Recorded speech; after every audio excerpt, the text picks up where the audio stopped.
A line of severe storms moved through the region Monday night, but thankfully spared the region of any significant damage. National Weather Service meteorologist Adam Jones. There was the potential for it to be a really high-end event for our area. Thankfully, that didn't quite pan out to the magnitude that we thought it could. It was certainly impactful for some folks that experienced strong winds and large hail. Locally, the strongest wind gusts reported Monday were up to 70 miles per hour in the Junction City area, where a tree was blown over onto Jackson Street, causing a brief power outage there. Hail up to 4 inches in diameter also reported in Dickinson County. Still an impactful day severe weather-wise, but thankfully we didn't have widespread tornadoes like we thought we might have at some point. The rest of the week looks to be calm with sunshine and temperatures to hover into the low to mid-70s through the weekend. Some slight chances of showers and thunderstorms also move into the picture early next week.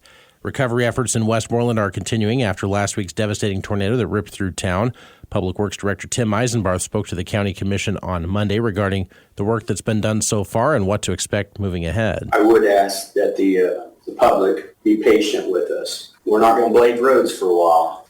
Our mower tractors are broke, so they need to be patient with us. We'll get to it, but we need to clean up our yard first. Otherwise, we don't have operations. Noxious Weed Director and Westmoreland Mayor Mark Jack said he was thankful to report that in spite of damage to the building, the chemicals stored inside were spared.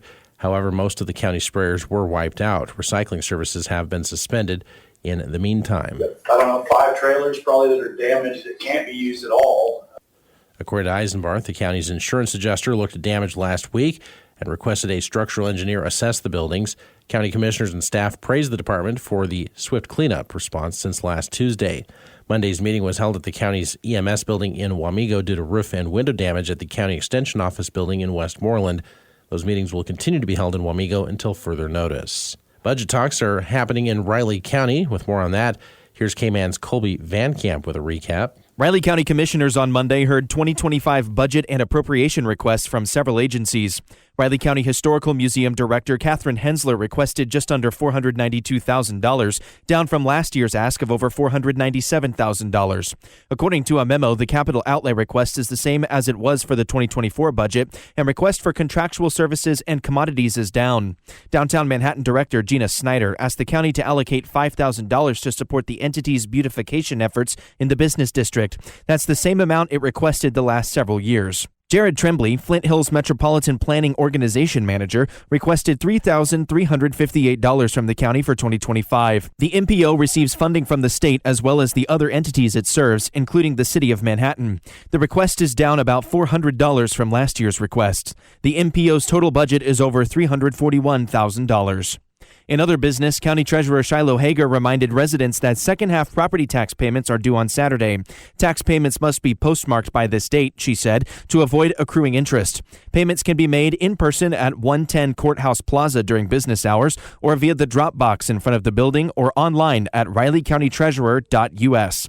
Payments can also be made by phone or mail. 4 News Radio KMAN. I'm Colby Van Camp. Senator Roger Marshall was in Manhattan last Friday visiting with the Riley County Police Department in a fentanyl roundtable discussion. Marshall heard from agencies in Riley, Pottawatomie, and Geary counties about the state of their communities. The senator said he wanted a closer look at what police are dealing with when it comes to the opioid crisis, noting a particular concern with how it's impacting young people. We're seeing human trafficking and the illicit drugs at a younger age because of social media. You can traffic yourself. You don't even need a pimp anymore, so you can traffic yourself. It's so easy to access these drugs. It is, honest to goodness, easier and cheaper to get 4 fentanyl tablets than it would be to have a pizza delivered to your house. The discussion included an emphasis on reprioritization of efforts toward combating human trafficking, budgetary constraints, and the importance of leveraging federal funds for technological advancements and cybersecurity challenges, plus the need for sustained funding for maintenance and training, particularly in new technologies. A Manhattan principal will become the next director of special education for the Wamego Public Schools Special Services Cooperative. The board voted last Thursday to hire Erica Bomas, the current principal at Lee Elementary, who will replace the retiring Deb North. Bomas has 22 years' worth of public education experience. She's been the principal at Lee Elementary for the last 5 years and holds a Bachelor of Science degree in elementary education and a Master of Science degree in adaptive special education, both through Fort Hays State University, as well as a Master's of Science in Educational Leadership through Kansas State. The Special Services Cooperative works with students in USD 320, as well as USD 323 Rock Creek and USD 329 Wabunsee. She'll begin her new job on July 1st. Art will be more visible across the city as Third Thursdays in downtown Manhattan will be returning May 16th. On the third Thursday of each month from May to October, downtown Manhattan transforms into a street fair and makers market.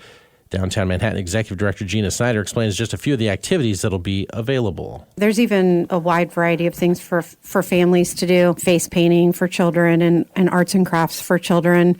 We have jewelry makers. And gosh, if you are a creative individual, we encourage you to come out to Third Thursdays. That's really what it's about, is celebrating and showcasing the talent that we have in the region. All events will take place outside from 5 until 8 downtown. Again, the first one happens on May 16th. Good morning, I'm Mitch Fortner with sports. Michael Massey homered and Michael Garcia singled in 2 runs in a 3-run 7th inning as the Kansas City Royals rallied past the Milwaukee Brewers 3-2 on Monday night. The start was moved up a half hour to 6:10 to beat predicted thunderstorms, which didn't arrive before the last out. Cole Reagans allowed 2 runs on 2 hits in 6 innings for the Royals, striking out 8 and keeping Kansas City's offense within striking distance. The Royals improved their record to 21-15, Milwaukee 20-14. In Game 2 of the 3-game series, it'll be the dominant righty Seth Lugo on the hill. He is 5-1 with a 1.60 ERA. First pitch at 6:40. Snoop Dogg is getting into the college football bowl business with a historic sponsorship that recognizes his 1993 hit song and recent beverage line with Dr. Dre, Gin and Juice. The rapper on Monday revealed the new Snoop Dogg Arizona Bowl, presented by Gin and Juice by Dre and Snoop, announcing his intent to bring the juice back to college football. The game, previously sponsored by Barstool Sports, will take place on December 28th in Tucson, Arizona, and pair teams from the Mountain West and the MAC. In the NBA playoffs, Jalen Brunson scored 43 points, becoming the 4th player in NBA history with 4 straight 40-point games in the postseason. And the Knicks beat the Indiana Pacers 121-117 on Monday night in Game 1 of the Eastern Conference semifinals. Anthony Edwards and Karl Anthony Towns powered Minnesota's 106-80 blitz of the Denver Nuggets on Monday night that gave the Timberwolves a 2-0 lead in the Western Conference semifinals over the reigning but reeling NBA champions. I'm Mitch Fortner with sports.